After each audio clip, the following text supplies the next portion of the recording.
यदि यह पौधा आपने कहीं पर भी देखा है तो समझ लीजिए आप बहुत ही भाग्यशाली हैं, क्योंकि यह पौधा इतना चमत्कारी है कि इसको मात्र दर्शन करने से ही कई सारे अदृश्य फायदे मिलते हैं। तो आज हम इसी पौधे के ऊपर बात करने वाले हैं। तो पहले हम आपको इस पौधे की पहचान करा देते हैं। यह पौधा भारतवर्ष में लगभग सभी स्थानों पर देखा जा सकता है। सामान्यतः यह खरपतवार के रूप में देखा जाता है, जैसे कि खाली पड़ी कहीं जमीन है, सड़कों के किनारे, जंगलों में, खेत खलिहानों की बागड़ में, नदी नालों के आसपास यह आपको देखने को मिल जाएगा। कुछ हद तक यह गाजर घास की तरह दिखता है, लेकिन इसके फूलों से आप इसको आसानी से पहचान सकते हैं। यह अधिकतर दो प्रकार का देखने में मिलता है, एक नीले फूल वाला और एक सफेद फूल वाला, और दोनों के ही लाभ लगभग एक जैसे होते हैं। इसकी पत्तियां इस तरह की होती हैं जो तुलसी के पत्ते के आकार की लगभग होती हैं। कहीं कहीं पर इसकी पत्तियां बड़ी भी होती हैं। यह पौधा 2-3 फीट तक का ऊंचा हो जाता है और कहीं कहीं पर इसके फूल गुलाबी भी होते हैं और बैंगनी रंग के अधिकतर देखने को मिलते हैं। इसके नाम की हम बात करें तो इसको हिंदी में सहदेवी नाम से जानते हैं। अन्य भाषाओं की नाम की हम बात करें तो संस्कृत में इसको सहदेवी, सहदेवा, कन्नड़ में सहदेवी, बंगाली में कुक्सीम, मराठी में सहदेवी, मलयालम में पिरिंगना, पंजाबी में सहदेवी आदि नाम से जानते हैं। इसके नामों की संपूर्ण जानकारी के लिए मैं आपको वीडियो के डिस्क्रिप्शन में पोस्ट डाल दूंगा, वहां पे पढ़ के आप इसके अन्य भाषाओं के नामों की जानकारी देख पाएंगे। इसका वानस्पतिक नाम वर्नोनिया साइनेरिया होता है। अब मैंने आपको बताया था कि आप बहुत ही भाग्यशाली हैं यदि इस पौधे के दर्शन कर लेते हैं। तो देखिए, यह पौधा इतना चमत्कारी होता है कि इसकी जड़ को मात्र सिर पर बांध देने से ही बुखार उतर जाता है। और भी काफी सारे इसके चमत्कारी फायदे हैं, मैं आपको डिटेल से बताऊंगा। और इसके तांत्रिक प्रयोग भी हैं। वैसे ये हमारा विषय नहीं है, लेकिन फिर भी मैं आपको इसके कुछ प्रयोग बता दूंगा, तो ध्यानपूर्वक अंत तक वीडियो को देखिएगा। आयुर्वेदिक गुणों की हम बात करें तो इसके आयुर्वेदिक मत अनुसार यह तिक्त, लघु, रुक्ष तथा कफवात शामक होता है।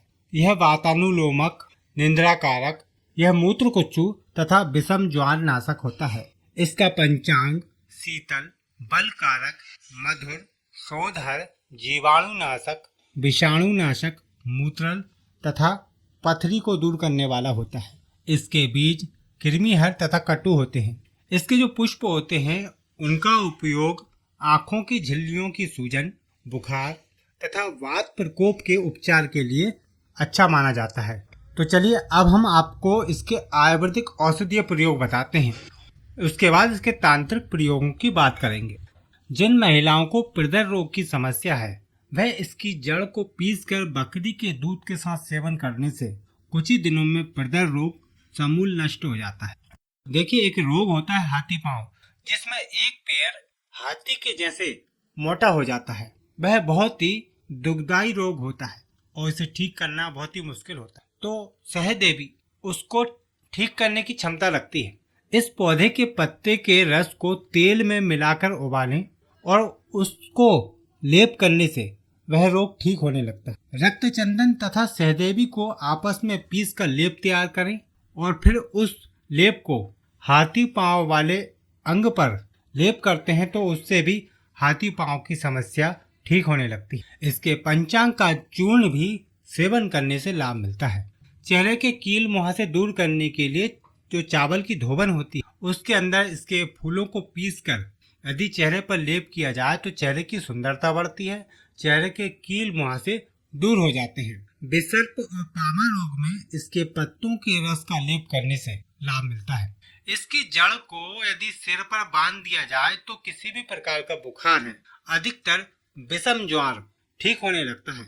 और रात में सोते समय यदि बांध कर सोया जाए तो अच्छी नींद आती है। जो महिलाएं निसंतान हैं और काफी प्रयास करने के बाद भी संतान सुख से वंचित हैं तो वह यह प्रयोग कर सकते हैं। सहदेवी का संपूर्ण पौधा विधि विधान से लाकर उसको छाया में सुखाकर बारीक चूर्ण बनाकर रख लें। फिर इस चूर्ण को गाय के घी के साथ मासिक धर्म के 5 दिन पूर्व और 5 दिन बाद स्त्री को नियमित रूप से सेवन कराएं। इससे महिलाओं में प्रेगनेंसी की संभावना बहुत अधिक बढ़ जाती है। चलिए इसके कुछ तांत्रिक प्रयोग जानते हैं।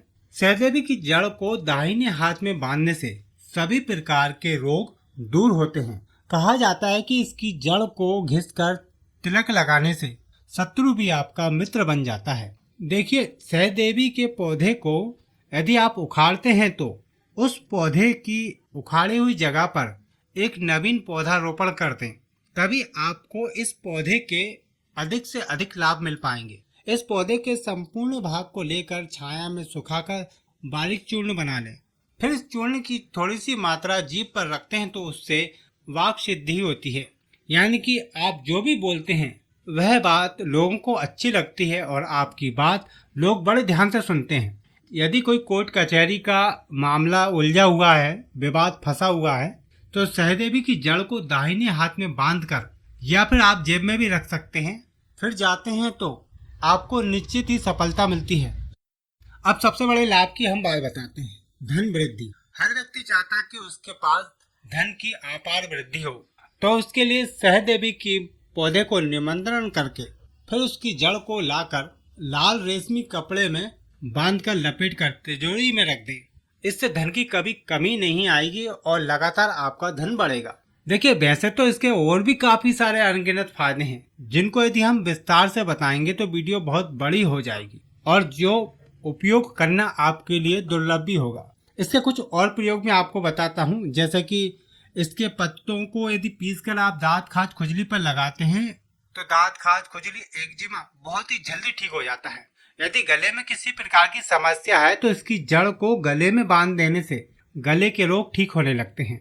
इसके जो बीज होते हैं, इसके जो फूल होते हैं, उनको पीसकर, इसके बीज कृमिनाशक होते हैं। यदि किसी के पेट में या बच्चों के पेट में कीड़े हो जाते हैं तो इसके फूल और बीजों को पीसकर आधी आधी चम्मच शहद में मिलाकर चटा देने से पेट के कीड़े नष्ट हो जाते हैं। और दस्तों की समस्या में इसके पत्तों का रस पिलाते हैं तो दस्तों की समस्या ठीक होती है। तो देखा आपने इस सहदेवी के कितने सारे फायदे हैं। आप इस पौधे को गमले में भी लगाकर रख सकते हैं और इसके फायदे ले सकते हैं। देखिए, यदि आप भी इस पौधे के बारे में कोई जानकारी रखते हैं तो नीचे कमेंट बॉक्स में हमें जरूर बताइएगा, क्योंकि हो सकता है आपकी दी हुई जानकारी किसी के काम आ जाए। आशा करते हैं आज की जानकारी आपके लिए फायदेमंद साबित होगी। आपको फिर मिलेंगे एक नई वीडियो के साथ। नमस्कार।